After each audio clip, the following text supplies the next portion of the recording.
নেইমারকে সুয়ারেজের আবেগঘন বিদায়ী বার্তা। সবুজ গালিচার ওপর দিয়ে আর তারা পাশাপাশি দৌড়বে না। গোল করে একে অন্যের কোলে উঠে পড়তেও দেখা যাবে না আর তাদের। MSN শব্দটা আপাতত ঢুকে গেল ফুটবলের জাদুঘরে। MSN এর এন মানে নেইমার নু ক্যাম্প ছেড়ে যোগ দিচ্ছেন প্যারিস সেন্ট জার্মাইতে, PSG। বিদায়ী সতীর্থকে আগেই শুভকামনা জানিয়েছেন অর্থাৎ লিওনেল মেসি। ব্রাজিলিয়ান ফরওয়ার্ডকে এবার শুভকামনা জানালেন মানে লুইস সুয়ারেস। ট্রান্সফার ফির বিশ্ব রেকর্ড গড়ে নেইমারকে দলে টানতে যাচ্ছে PSG।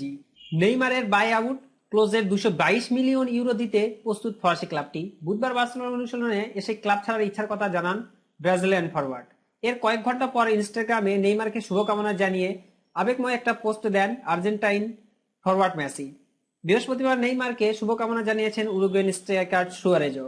সামাজিক যোগাযোগ মাধ্যম ইনস্টাগ্রামে নেইমারের সঙ্গে একটি ছবি পোস্ট দিয়ে সুয়ারেজ লিখেছেন, বন্ধু আমার, আগামী সবকিছুর জন্য তোমার মঙ্গল কামনা করছি। তোমার সমর্থন, তোমার সঙ্গে থেকে আমি যা শিখেছি এবং একসঙ্গে আমরা যেসব দারুণ মুহূর্ত কাটিয়েছি সেসবের জন্য তোমাকে ধন্যবাদ। এভাবেই থেকো এবং কখনো বদলে যেও না।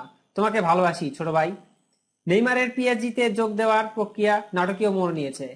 এদিন তারা আইনজীবী বাই আউট ক্লোজের অর্থ দিতে গেলে লা লিগা কর্তৃপক্ষ সেটা নেয়নি, সেটা প্রত্যাখ্যাত করেছে। এতে কিছুটা ঝুলেই রয়েছে নেইমারের দলবদল। এমন আরো সব তথ্য পেতে চ্যানেলটি সাবস্ক্রাইব করে আমাদের সাথে থাকুন।